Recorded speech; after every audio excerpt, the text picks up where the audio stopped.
جی ناظرین، بریک کے بعد ایک بار پھر خوش آمدید. ہم بات کر رہے ہیں سیاسی تحریکوں کا مستقبل کیا، اور موجودہ پی ڈی ایم کی سیاسی تحریک جو ہے حکومت بدلنے کا انہوں نے ٹھانی ہوئی ہے. کیا یہ اپنے عزائم میں کامیاب ہو جائیں گے، اور جب مذاکرات کی ٹیبل پہ آئیں گے تو ان کے مذاکرات کس سے ہوں گے، یہ ہے آج کا سوال. اور یہ سب ہم بات کر رہے ہیں اسٹیبلشمنٹ کے کردار کی.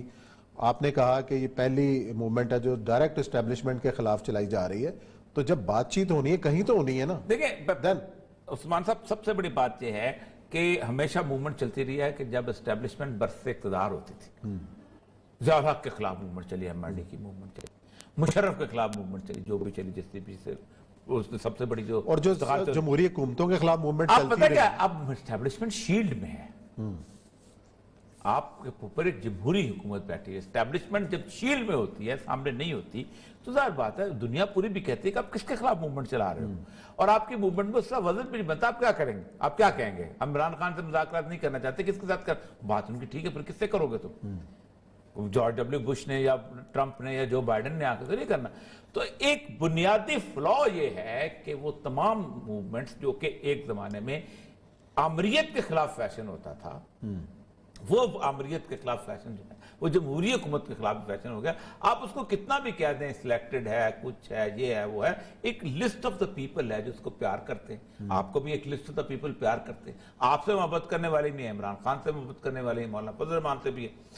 جبکہ فوج کا کوئی بندہ بھی ہو یا اسٹیبلشمنٹ کا بندہ، بے شک وہ چیف سیکرٹری ہو یا chief of the army staff ہو، وہ اس کی کانسٹیچوئنسی کوئی نہیں ہوتی، اس کی کانسٹیچوئنسی صرف وہی ہوتی ہے. تو یہ بیسک فلا یہ ہے.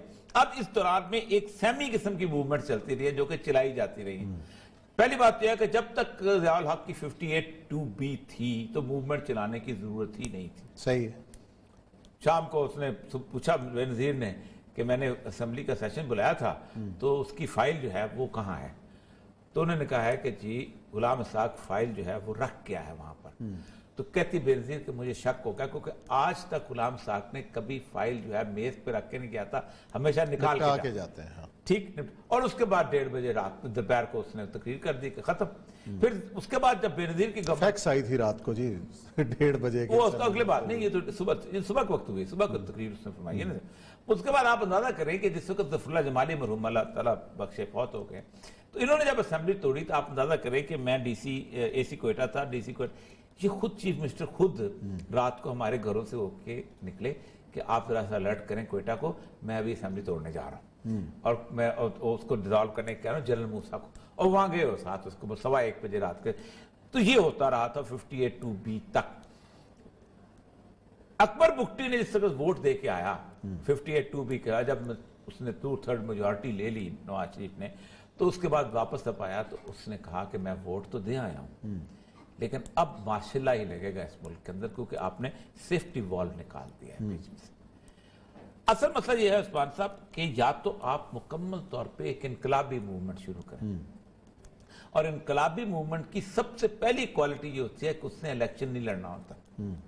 جس دن آپ الیکشن لڑنے کی، خادم رضی صاحب اللہ بخش فوت ہو گئے، اللہ تعالیٰ جنت نصیب کرے، بنیادی طور پر پوری موومنٹ جو تھی زبردست چل رہی تھی، لیکن الیکشنز نے اس کو کوسچنیبل بنا دیا کہ ہر بندے نے بات کرنا شروع کر دی کہ جناب یہ تو اٹھائے گئے ہیں، ووٹ توڑنے کے لیے لائے گئے. یہ کہیں پر بھی یہاں انقلابی موومنٹ آئی ہے وہاں الیکشنز کا تعلق ہی نہیں ہے دور دور تک. دے ٹیک اوور، پھر وہ اپنا سسٹم خود ڈیزائن کرتے ہیں، پھر اس کے تحت وہ الیکشن کراتے ہیں. کہیں بھی آپ دیکھ لیں یہی ہوتا ہے. پاکستان کے اندر یہ ہائیبریڈ قسم کی جو موومنٹ ہے نا، کہ ہم اسی موومنٹ سے ہم الیکشن میں کامیاب بھی ہو جائیں گے تو ہم استعفے بھی دے دیں گے، تو جمہوریت بھی قائم رہنی چاہیے لیکن موومنٹ نہیں چلے. اس وجہ سے پاکستان کی یہ موومنٹ کا مسئلہ نہیں بن رہا. اور 40 دن کا جو چلہ ہے پی ڈی ایم کا، اس میں کیا ہونا ہے؟ دیکھیں، میں کل بھی میں نے کہا تھا کہ میں نے ان نون لیگ کے کچھ دوستوں سے کہا تھا کہ آپ کے لیے بہتر ہے کہ فی الحال آپ یہ کہہ دیں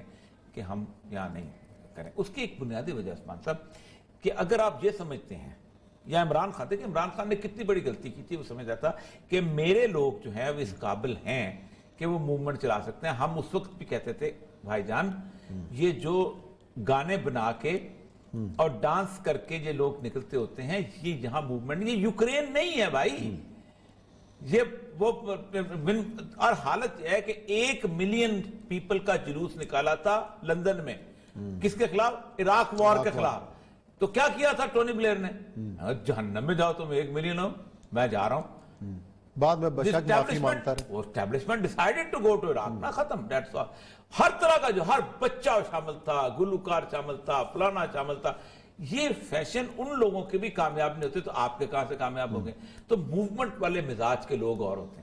یہاں تو حالت یہ ہے کہ مولانا فضل الرحمان بلوچستان سے اور اپنے کراچی سے اپنے بے صاحب تو بلوچستان نا، اور کچھ کے پی کے لوگ لے کے وہاں بیٹھتے ہیں، 1 مہینہ کے لیے تیاری کر کے آتے. کہتے پتہ نہیں بیٹھ رہے ہیں 15-16 دن وہ بیٹھے رہتے ہیں، کچھ نہیں کر پاتے.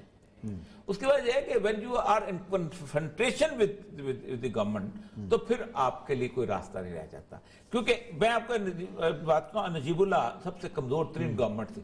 تو نجیب اللہ نے کہا تھا دیکھو بات سنو، میں اقتدار چھوڑوں گا تو جاؤں گا، ورنہ آپ نکال نہیں سکتے. تو اس لیے بڑی غلط راستہ ہے جو اختیار کیا ہوا ہے.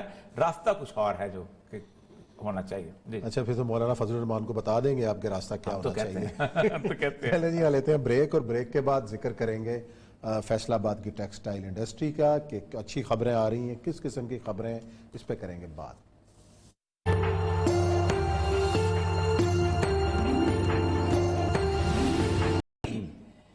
یہ وہ اور حالت یہ ہے کہ 1 ملین پیپل کا جلوس نکالا تھا لندن میں. کس کے خلاف؟ عراق وار کے خلاف. تو کیا کیا تھا ٹونی بلیئر نے؟ جہنم میں جاؤ تم 1 ملین ہو، میں جا رہا ہوں. بعد میں بشک معافی مانگتا رہے. وہ establishment decided to go to Iraq نا، ختم. That's all. ہر طرح کا جو ہر بچہ شامل تھا، گلوکار شامل تھا، فلانا شامل تھا. یہ فیشن ان لوگوں کے بھی کامیاب نہیں ہوتے تو آپ کے کہاں سے کامیاب ہو گئے؟ تو موومنٹ والے مزاج کے لوگ اور ہوتے ہیں. یہاں تو حالت یہ ہے کہ مولانا فضل الرحمان بلوچستان سے اور اپنے کراچی سے اپنے بے صاحب تو بلوچستان نا، اور کچھ کے پی کے لوگ لے کے وہاں بیٹھتے ہیں، 1 مہینہ کے لیے تیاری کر کے آتے. کہتے پتہ نہیں بیٹھ رہے ہیں 15-16 دن وہ بیٹھے رہتے ہیں، کچھ نہیں کر پاتے. اس کی وجہ یہ ہے کہ when you are in confrontation with the government تو پھر آپ کے لیے کوئی راستہ نہیں رہ جاتا. کیونکہ میں آپ کو بات کہوں، نجیب اللہ سب سے کمزور ترین گورنمنٹ تھی. تو نجیب اللہ نے کہا تھا دیکھو بات سنو، میں اقتدار چھوڑوں گا تو جاؤں گا، ورنہ آپ نکال نہیں سکتے. تو اس لیے بڑی غلط راستہ ہے جو اختیار کیا ہوا ہے.